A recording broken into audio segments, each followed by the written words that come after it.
Mao na kini ang Calaw Street paingon sa Luneta Park. Ayan, naa sila dako kay nga building o nakikita ninyo yan. Daghan kay mga dagko mga tagas kay mga building diri dapit sa Luneta Park. Okay, paingon na mi sa sulod sa Luneta Park. Ayan, naguna na si BFF Irene. Ayan na siya. Nagbaklay-baklay na siya paingon sa sulod sa Luneta. Ayan. Daghan na kay mga tao sa gawas nagtambay-tambay. Nindot kaayo diri sa sulod sa Luneta o. Nindot kay magpahangin diri bisan pa man og init kay ang panahon. Pero tungod kay daghan kay mga punuan sa kahoy so bugnaw kay imuhang ma-feel sa imuhang lawas.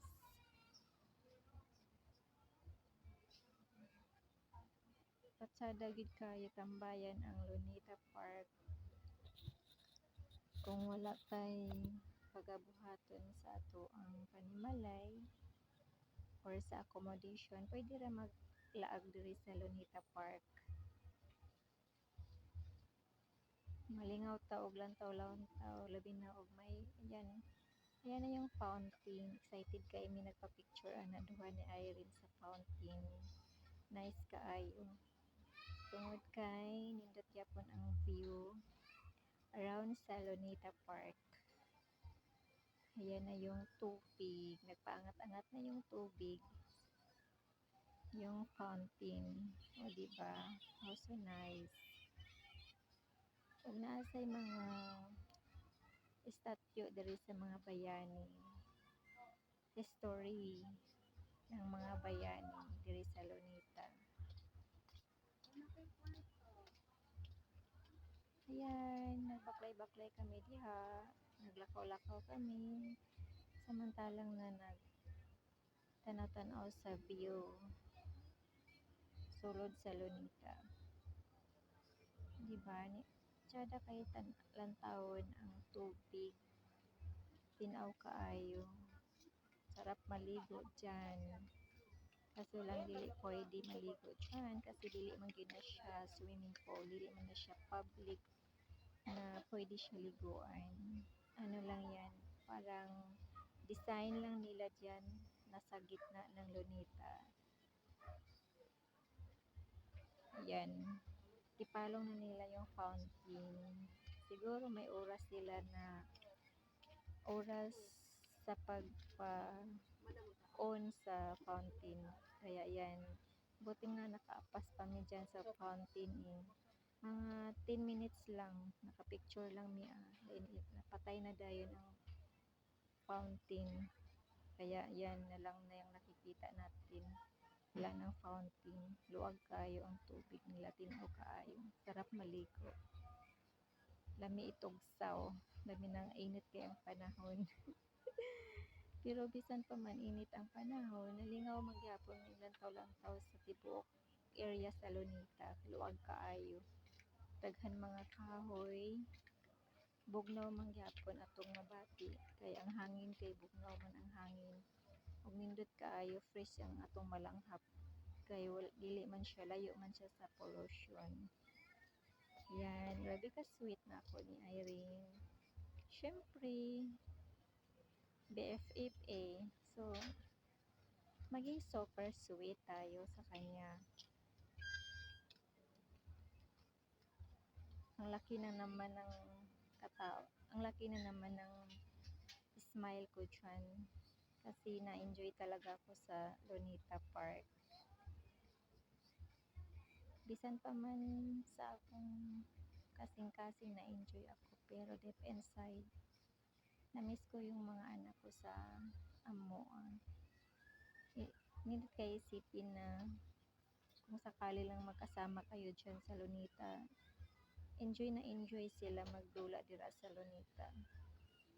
Then, tanaw sa yan, yung sa tubig na yan, yung fountain. Sigurado na ma-enjoy yung mga anak ko.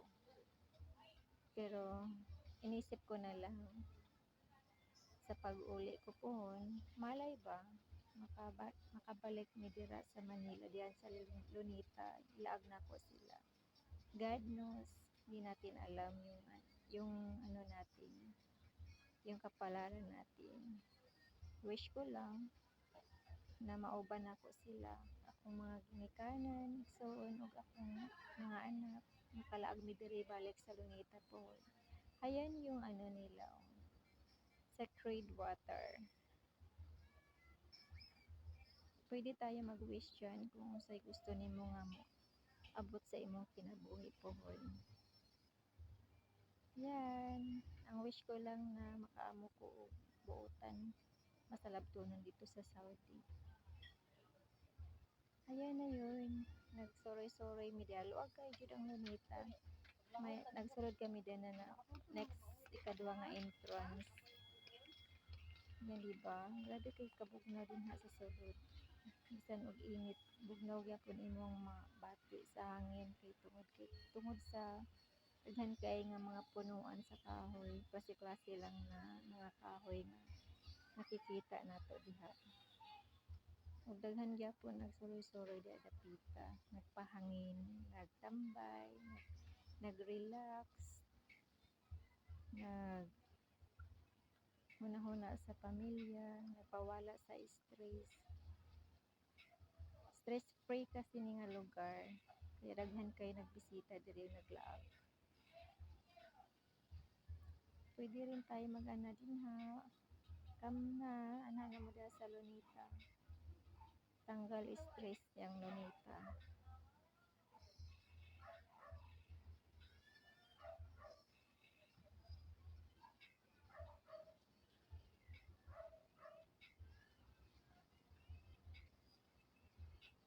Ako pod, ako'y lain nahimo. Na-enjoy pod ko og video.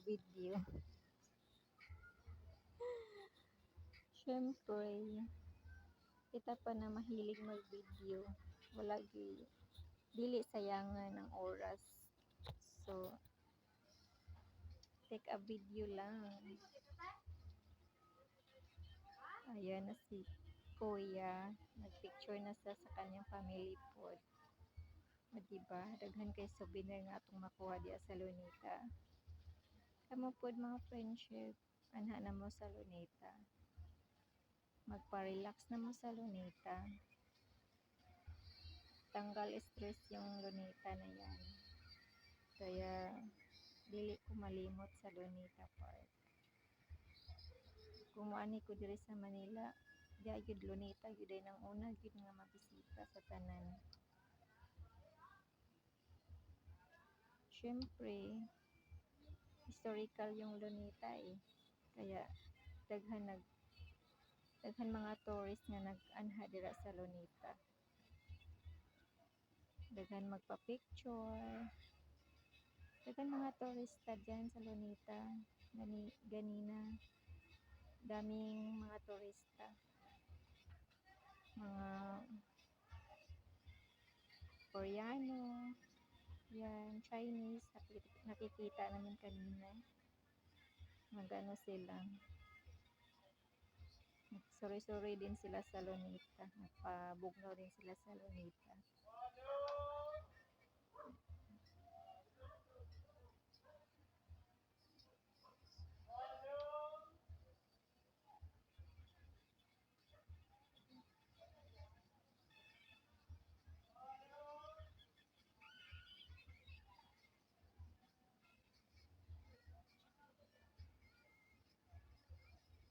Muna ang tibuok area sa Lunita, mga friendship. O diba? Dako na kayong kausaban ang Lunita. Last 2012, diri mi sa akong igsoon sa Lunita. Lahi kay ito ang itsura sa Lunita kaniadto. Compare karon. Nindot na siya changes. Na siya changes gamay.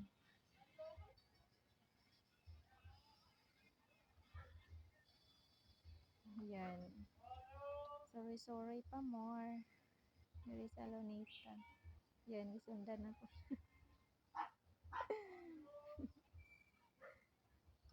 Daming daming nag-relax dyan sa Lunita.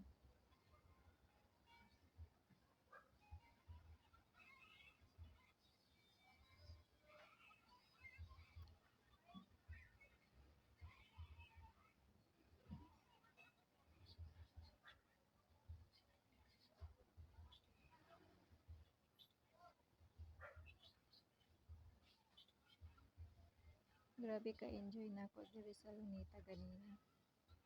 Sorry yun ang tibok area sa Lunita. Bisan init kayo. Nagpainit para lang makakuha sa video sa tibuok Lunita. Gisulit yun ang adlaw na hindi gisayang ang adlaw. Kami ni Irene, grabe ka-enjoy kanina. Hindi, nagpalipas mi sa oras. Nag-ingkod mi ato ni Irene. Yan mi nag-ingkod, nagpalipas mi sa oras din ha. Mga 3 ka oras siguro mi nag-ingkura din ha. Nagpahangin lang ba, naglanghap sa presko nga hangin.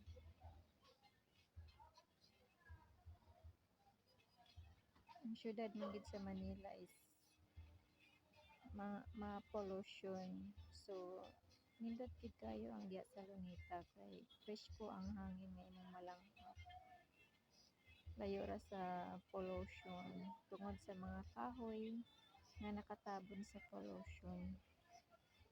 Dako kayang katabang sa mga kahoy nga naa dira sa sulod sa Lunita.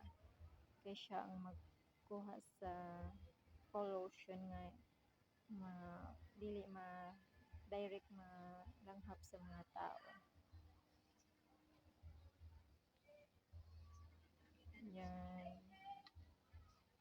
Yan yung museum sa Lunita. Yan, palabas na kami dyan sa Lunita. Pauli na kami. Yan na yung naabot na kami. Oh. Yan ang San Andres. Andox. Yan kami naghinto. Yan yung ano nila sa San Andres. Landmark. Yung Andox na yan. Yan, wala mi na diretso sa accommodation. Gikan sa Lunita, wala mi nag-direct uli sa accommodation. Baklay-baklay kami din ha. Kay nangita mi og pharmacy o ukay-ukay. Kay magpalit unta mi og pajama. Pero gaya nga namong libot-libot yapon ni Irene naglakad-lakad. Wala pa mi napura og suroy-suroy. Pa mi napura og suroy-suroy sa Lunita. Gisuroy pa gyapon namo ang tibok San Andres. Pero wa gyapon mi nakapalit sa among tuyo kay ang ubang tindahan sarado kay Domingo man karon, Easter day. Kay sarado ang ubang tindahan so wala gyapon mi kakita, wala mi ka palit sa kaunta among paliton.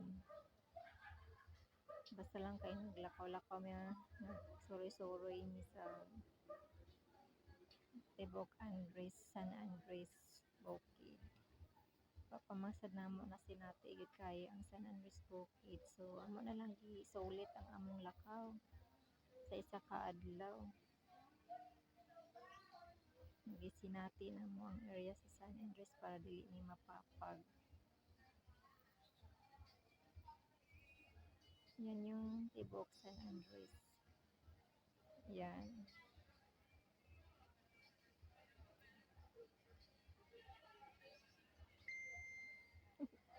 Yan, nagmugot na yung itsoran. Yung pilay ko. Nag-agpang nangunot tungod sa kainit sa panahon.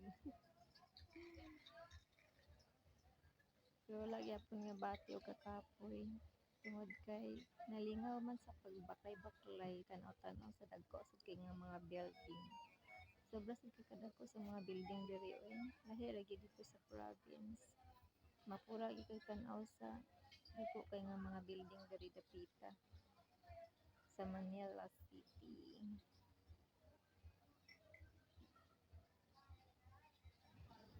Love you mga friendship. Ingat kayo palagi. Love kami mga friendship. Bye. Love you all. Bye.